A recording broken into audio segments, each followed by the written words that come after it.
Kadang-kadang kita ambil mudah janji ini dan tidak lakukan sesuatu untuk menyedari apa puncanya. Kemudian mengambil tindakan bagaimana untuk mengelak daripada berleluasa. Walhal kita dituntut untuk mengambil tindakan untuk menjaga kesihatan kita dulu sebelum kita berserah kepada takdir. Boleh bayangkan 120 kilo nasi yang kita makan satu isi rumah di kedai setahun.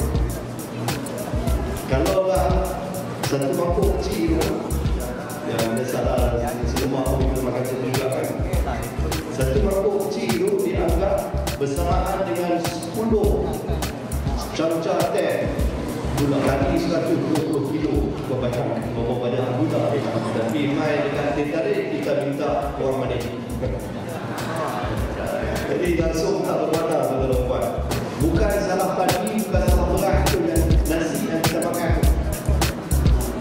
tetapi kaedah bagaimana kita masak nasi atau tanam nasi. Kalau kita ingat dulu-dulu ni, tok nenek kita, mak ayah kita dulu pun, cara dia masak nasi tak sama dengan cara kita masak. Dulu-dulu kalau kita ingat, bila dia masak nasi dalam kawah, sebelum masak, basuh kuah-kuah 3 kali. Basuh berat.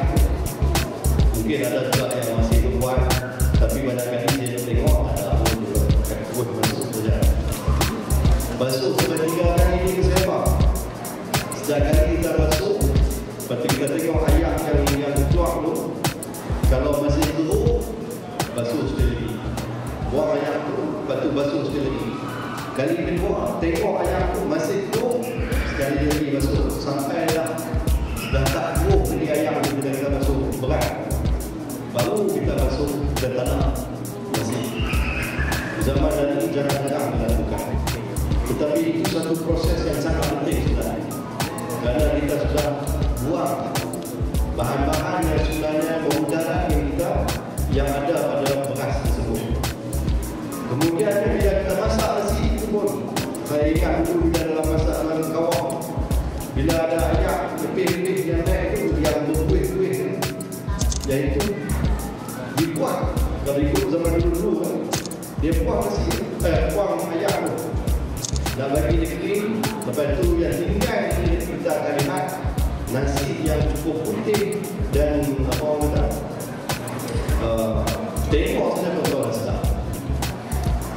Jadi itu sudah yang proses masak nasi ataupun tanam nasi yang dibuat dari turun-temurun, yang sebenarnya cara yang terbaik untuk kita siapkan nasi untuk dimakan.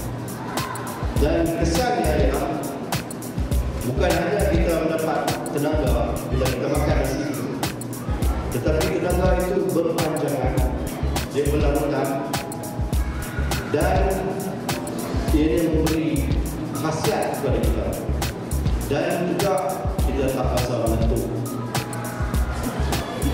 Tetapi sejak tahun 70-an, mula rice cooker telah dibuat oleh Jepun, kemudian Amerika Syarikat yang mengeluarkan rice cooker yang begitu banyak untuk dijual di seluruh dunia.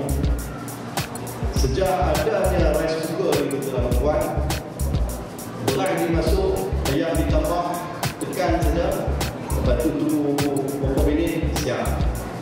Tetapi sebenarnya semua bahan-bahan yang tak baik untuk kita diserap ke dalam nasi itu, dan itu yang kita makan.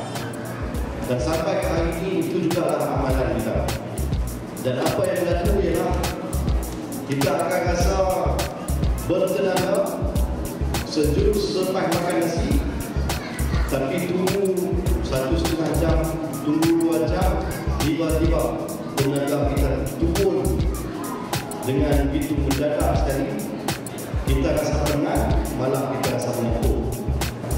Bukan setakat kita mengantuk, tetapi sebenarnya dia membangunkan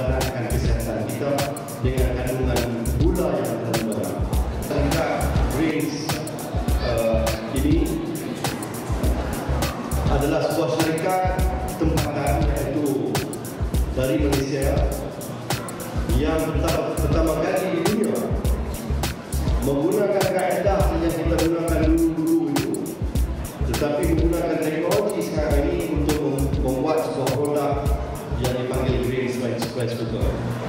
Perlu wujud ataupun lahir satu kesedaran di kalangan kita bahawa kalau kita masih hendak makan nasi, biarlah kita menggunakan kaedah yang betul supaya kita tahu bagaimana untuk makan makanan ruji ini